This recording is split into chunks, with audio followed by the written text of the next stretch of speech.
Hi,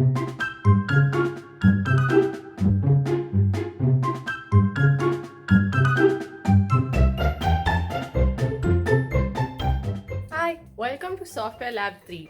This is the biggest software lab in SESE.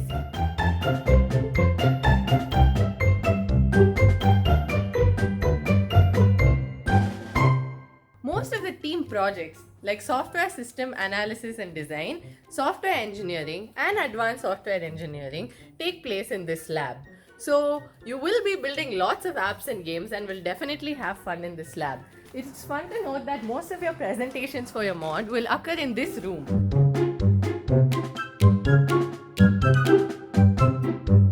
So, other modules like artificial intelligence, operation systems, compiler techniques, and the multidisciplinary project where you build a robotic system occur here.